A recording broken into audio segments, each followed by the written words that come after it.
From Poverty to Power, a book by James Allen. This book is divided into two parts, The Path to Prosperity and Part 2, The Way of Peace. Each has 7 chapters. The first chapter, The Lesson of Evil. The second chapter, A World of Reflex of Mental States. Chapter 3, A Way Out of Undesirable Conditions. Chapter 4, The Silent Power of Thought, Controlling and Directing One's Forces. Chapter 5, The Secret Health, Success, and Power. Chapter 6, The Secret of Abounding Happiness. Chapter 7, The Realization of Prosperity. Chapter 8, The Power of Meditation. Chapter 9, The Two Masters, Self and Truth.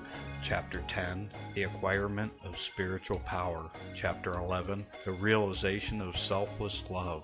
Chapter 12, Entering into the Infinite. Chapter 13, Saints, Sages, and Saviors, The Law of Service. And the final chapter 14, The Realization of Perfect Peace. Forward by James Allen.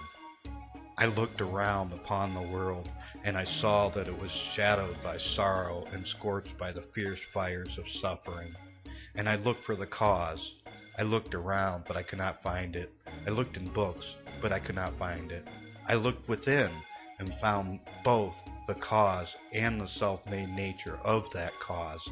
I looked again, and deeper I found the remedy. And I found one law, the law of love. One life, the life of adjustment to that law. One truth, the truth of a conquered mind and a quiet and obedient heart.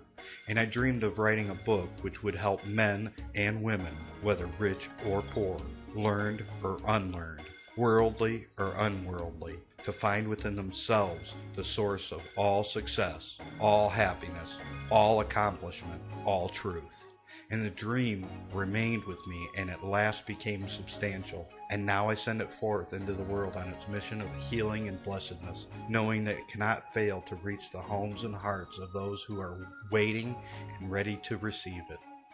Part 1, The Path to Prosperity. Chapter 1, The Lessons of Evil.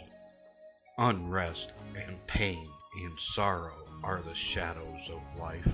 There is no heart in all the world that has not felt the sting of pain. No mind has not been tossed upon the dark waters of trouble. No eye that has not wept the hot blinding tears of unspeakable anguish. There is no household where the great destroyers, disease and death have not entered, severing heart from heart, and casting over all the dark pall of sorrows. In the strong and apparently indestructible meshes of evil, all are more or less fast caught, and pain, unhappiness, and misfortune wait upon mankind. With the object of escaping, or in some way mitigating this overshadowing gloom, men and women rush blindly into innumerable devices, pathways by which they fondly hope to enter into happiness which will not pass away. Such are the drunkard and the harlot who revel in sensual excitements. Such is the exclusive aesthete who shuts himself out from the sorrows of the world and surrounds himself with enervating luxuries. Such is he who thirsts for wealth or fame and subordinates all things to the achievement of that goal. And such are those who seek consolation in the performance of religious rites. And to the happiness sought seems to come, and the soul for a time is lulled into sweet security, in an intoxicating forgetfulness of the existence of evil. But the day of disease comes at last, or some great sorrow, temptation, or misfortune breaks suddenly in on the unfortified soul, and the fabric of its fancied happiness is torn to shreds. So over the head of every person of joy hangs the Damoclesian sword of pain, ready at any moment to fall and crush the soul of him who is unprotected by knowledge. The child cries to be a man or a woman. The man and woman sigh for the lost felicity of childhood. The poor man chafes under the chains of poverty by which he is bound, and the rich man often lives in fear of poverty, or scours the world in search of an elusive shadow he calls happiness. Sometimes the soul feels it has found a secure peace and happiness in adopting a certain religion, in embracing an intellectual philosophy, or in building up an intellectual or artistic ideal. But some overpowering temptation proves religion to be inadequate or insufficient. The theoretical philosophy is found to be a useless prop, or in a moment, the idealistic statue upon which the devotee has for years been laboring is shattered into fragments at his feet. Is there, then, no way of escape from pain and sorrow? Are there no means by which bonds of evil may be broken?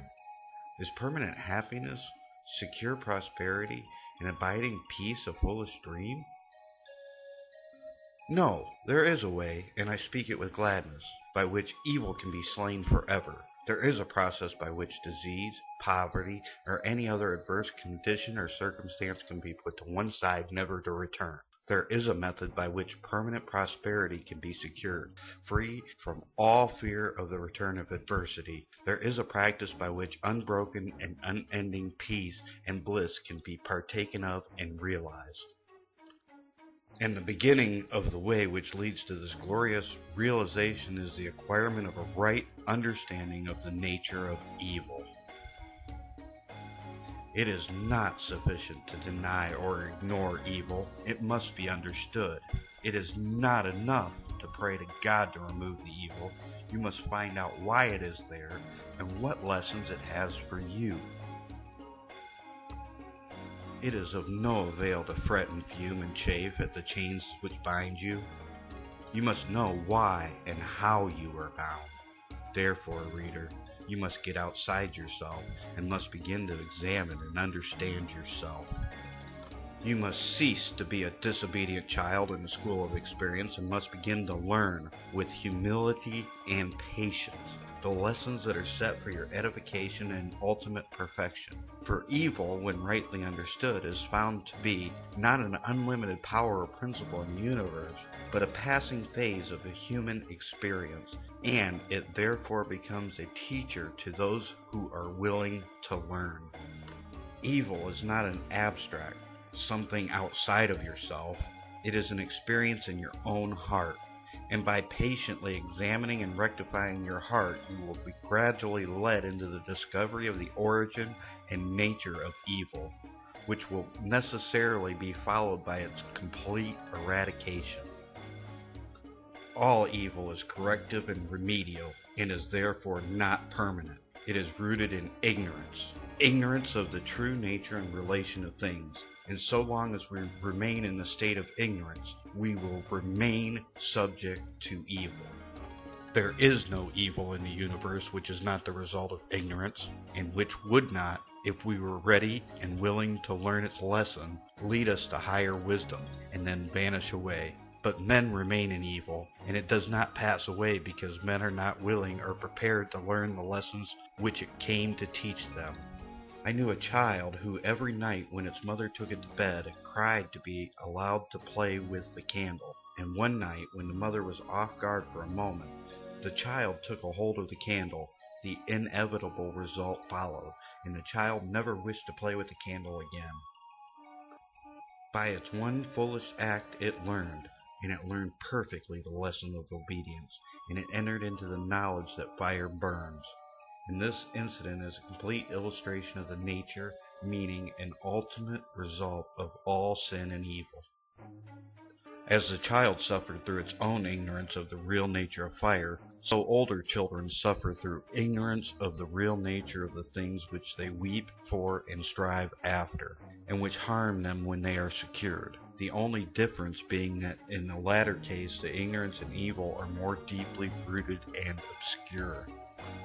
Evil has always been symbolized by darkness and good by light, and hidden within the symbol is contained the perfect interpretation, the reality. For just as light always floods the universe, and darkness is only a mere speck or shadow cast by a small body intercepting a few rays of illimitable light, so the light of the supreme good is the positive and life-giving power which floods the universe.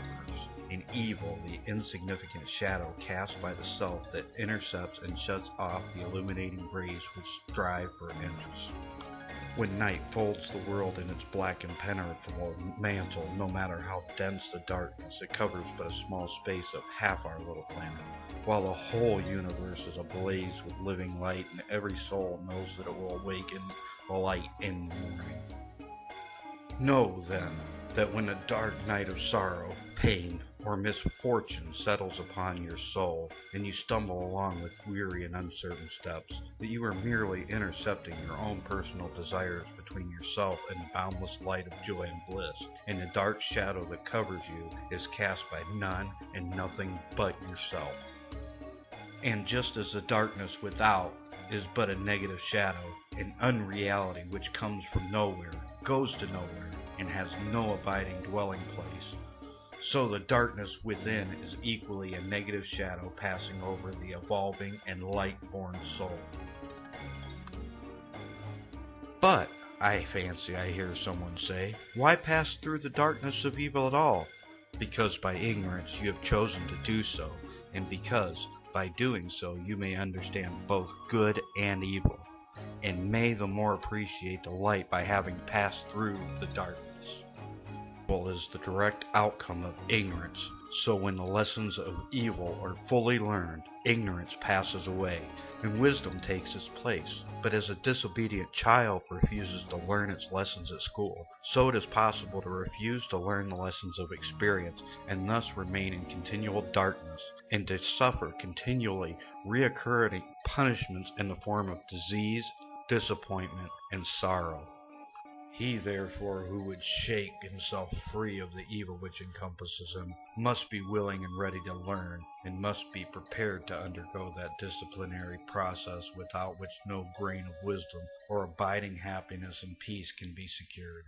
A man may shut himself up in a dark room and deny that the light exists, but it is everywhere without, and darkness exists only in his own little room. So you may shut out the light of truth, or you may begin to pull down the walls of prejudice, self-seeking, and error which you have built around yourself, and so let in the glorious and omnipresent light.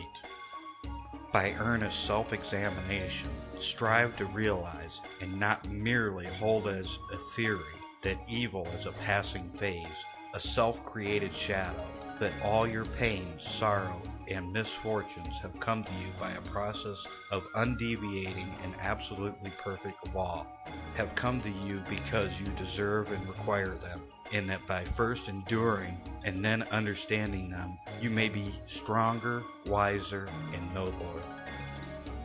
When you have fully entered into this realization, you will be in a position to mold your own circumstances, to transmute all evil into good, and to weave with a master hand the fabric of your destiny. What of the night, O watchman, seest thou yet? The glimmering dawn upon the mountain heights, the golden herald of the light of lights, are his fair feet set upon the hilltop set?